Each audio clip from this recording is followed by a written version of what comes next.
The kids moved out years ago and you're still heating and cooling off bedrooms that nobody sleeps in. The house is paid off.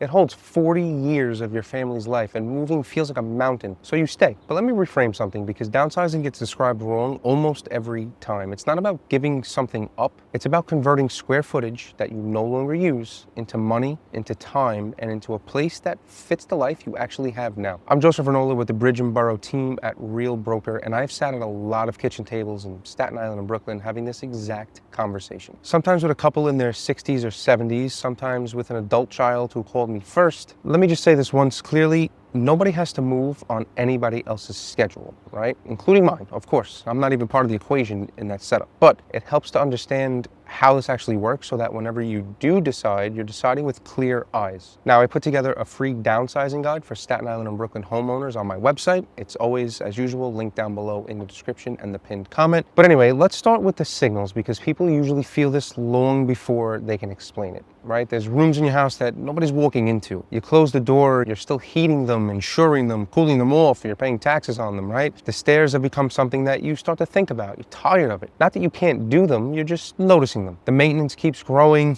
the taxes keep growing, your income maybe is not growing any longer. The gap only moves one direction and the house is quietly holding more value than anything else you own, and it's sitting there, it's doing nothing for you. It's just adding more work and time and pressure in your life. Now, there's no perfect age for this, right? Anybody who gives you a number is making it up. The real risk is not moving too early. The real risk is waiting until a health event, God forbid, makes a decision for you. And the family has a few weeks to now empty a house and take whatever offer shows up. Doing this while you're healthy and in control is the entire difference. Same house, same market, but it's a completely different outcome. So let's talk about the money, and I'll keep this conceptual because every house has its own story. When you sell a larger family home and buy something smaller and well located, you free up real money. Not the whole difference because selling and buying both costs something, but a meaningful amount. And it is liquid, which the house never was. Here's the part that most people underweight. The lump sum happens once, right? The monthly change happens every month for the rest of your life. Smaller home, smaller tax bill, less space to heat, a smaller insurance policy, less maintenance. You don't gotta have the landscaper coming, and you're no longer the person who owns that roof, the boiler, the sewer line. For a lot of people I work with, that monthly change moves the retirement math more than the check at closing does. Now, the question I get first every single time, what about capital gains? Okay, and the answer is usually more reassuring than most people expect. So under Section 121, introduced in, I believe, the 1990s, if the home was your primary residence for at least 2 of the last 5 years, you can exclude up to $250,000 of gain if you're single, and up to $500,000 if you are married filing jointly. Your accountant will confirm how it applies to you, but most long-time owners I sit with are fully covered. And here's the piece that a lot of people get wrong as well. Gain is not your sale price. Gain is what you sold for minus what the house actually cost you, and another surprise, that's not just the purchase price, it's the purchase price plus every capital improvement that you've made over the last couple of decades, right? The kitchen, the addition, the roof, the windows, the boiler, the siding, the deck, right? Start getting that mental list going, because if you think your gain might run past the exclusion, go find that folder before you do anything else. And if you don't have that folder yet, start putting it together now. Right? Just make it easier for yourself, for anybody. Receipts, permits, contractor invoices, canceled checks. Every documented dollar of improvement is a dollar that you are not taxed on. Bring all of it to your account. Now, something most downsizers do not realize that they have is leverage. Okay, most buyers have to sell first because their equity is trapped and they can't carry 2 payments.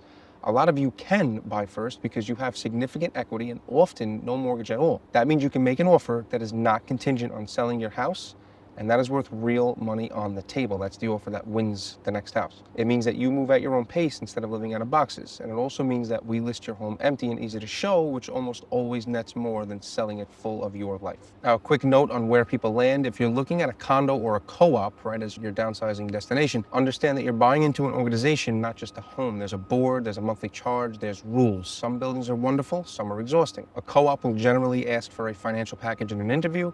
A condo gives you more freedom, but usually costs more up front. Neither one is better, neither one's the right answer. They're different, and we're gonna read the building before we fall in love with the apartment, but just think, you no longer have all of that maintenance and everything to handle. You live in a building. Now this brings me to the next part that's actually the hardest. It's not the money, it's the stuff. right? Decades of belongings, the paralysis of standing in a doorway, not knowing where to even start. So start earlier than you think you need to, right? This is a slow project. It's not a weekend. And my advice from what I've seen doing this a bunch of times with my sellers, don't work room by room. Rooms are emotional. Every room has a box that stops you cold for 2 hours. Work in categories across the whole house. All of the books at once. All of the kitchenware at once. Categories are decisions. Rooms are memories. Give the heirlooms to your family now while you're here to watch them be received. The ring, the table, the tools, the photographs.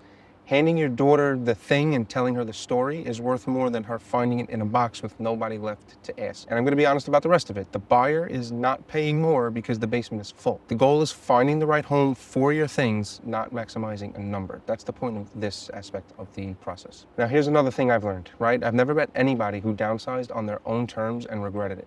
If the answer is that you want to stay in your home, that is a real answer, and I will tell you that honestly too, of course. If you're in a Staten Island or Brooklyn home that is bigger than your life needs at this current moment, let's just sit down and look at it together. There's no pressure, there's no timeline. The free guide, as always, it's on my website, ranolarealestate.com, but it's pinned right down below. It's in the description, it's in the pinned comment.